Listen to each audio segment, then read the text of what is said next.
kesehatan. Anda bisa mengikuti program ini sambil melakukan pekerjaan yang lain juga.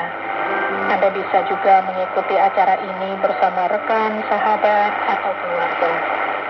Hari ini di bagian pertama acara ini, saya mau bagi informasi yang mungkin jadi pertanyaan kita semua. Apakah semua sayur sehat? Ini akan kita bahas bersama. Dan di bagian kedua nanti, Ibu Eti Rahmawati akan menyampaikan siraman rohani dengan judul Ucaplah Syukur Senantiasa. Selamat mengikuti.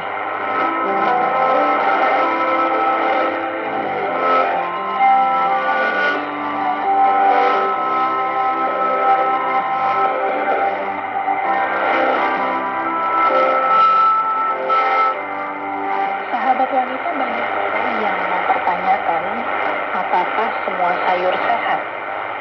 Ini mungkin pertanyaan Anda juga. Pertanyaan ini bisa muncul karena mungkin ada pengalaman buruk atau pengalaman yang tidak mengenakan sesudah konsumsi salah satu sayur. Bisa jadi ada efek sakit perut, ada efek alergi, ada efek sesak nafas, dan sebagainya. Mari kita bahas satu persatu. Ada orang yang mempermasalahkan terong.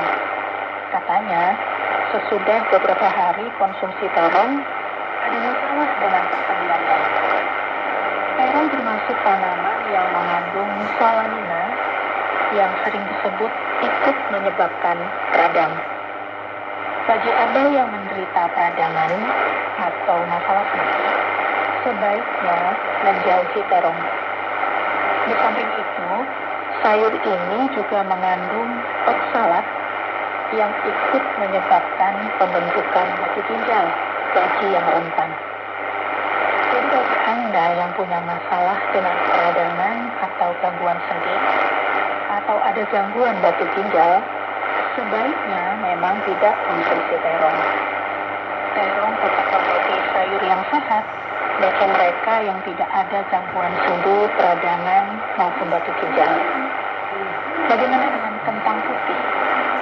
Kentang jenis ini mengandung lebih banyak pati daripada gizi. Makan pati terlalu banyak menjadi penyebab meningkatnya lemak. Hasil sebuah penelitian menunjukkan ada relasi antara makan kentang dan penambahan bobot tubuh. Risiko bertambah kalau kentang disajikan bersama mentega. Bagi Anda yang tidak ingin menambah berat badan, jangan konsumsi kentang putih, apalagi ditambah mentega. Kentang putih tetap bisa menjadi sayur yang sehat bagi Anda yang ingin menaikkan berat badan. Kalau saya bilang jagung bakar, mungkin sebagian Anda pernah menikmatinya. Tapi sejatinya, jagung kalau dinikmati tanpa tambahan apapun akan tergolong sebagai sayur yang sehat. Tapi kalau dihidangkan dengan mentega dan garam, itu yang membuat tidak sehat untuk dikonsumsi.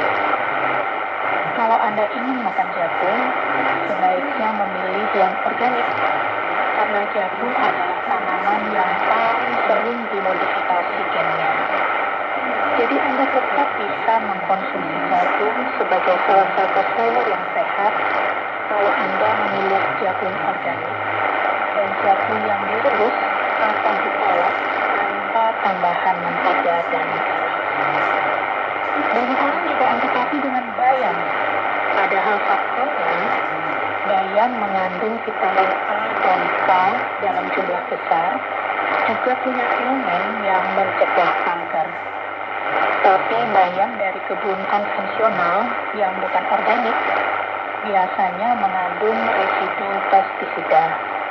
Di samping itu, bayam juga mengandung oksalat dan purina yang bisa berbahaya bagi orang yang rentan batu ginjal.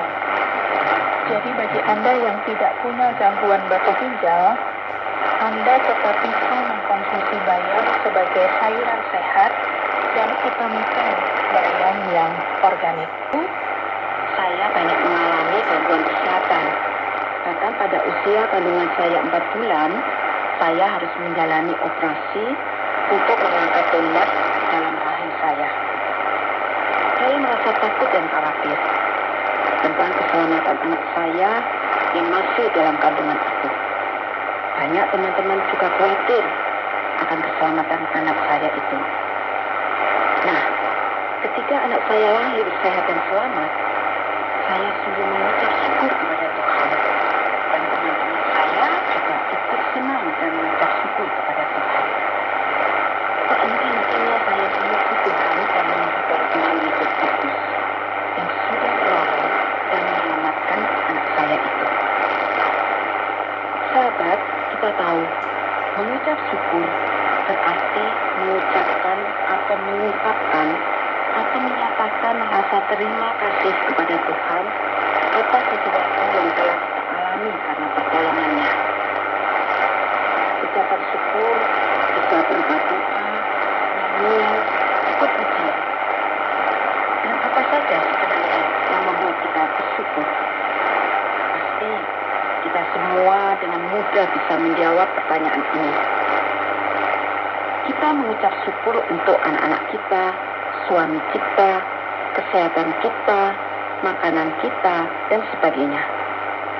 Dan kita juga bisa mengatakan bahwa kita mengucap syukur atas mata kita yang bisa melihat, kaki kita yang bisa berjalan, serta tangan kita yang bisa mengerjakan banyak hal.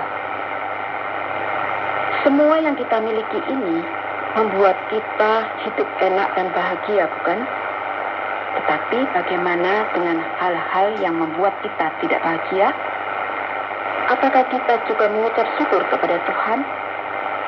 Mungkin kita mempunyai kerabat yang tidak menyenangkan. Mungkin kita sering mengalami sakit penyakit. Kita bisa saja jengkel dan marah dengan hal-hal rutin yang banyak menuntut waktu dan energi kita.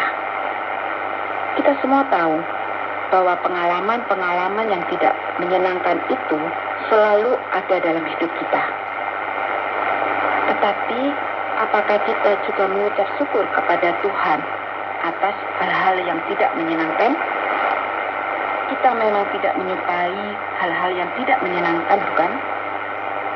Namun, apakah sikap ini benar? Dan apakah kita harus begitu? Firman Tuhan dalam Efesus 5 ayat 20 mengatakan, "Ucaplah syukur senantiasa atas segala sesuatu dalam nama Tuhan kita, Yesus Kristus, kepada Allah dan Bapa kita." Jelas dalam firman Tuhan tadi, kita diminta untuk mengucap syukur dalam segala keadaan, bukan sewaktu-waktu atau pada saat segala sesuatu berjalan lancar. Memang sulit mengucap syukur atas keadaan yang tidak menyenangkan, seperti sakit, tidak mempunyai uang, suami pemabuk, anak-anak yang memberontak, atau mertua yang jahat, dan lain sebagainya.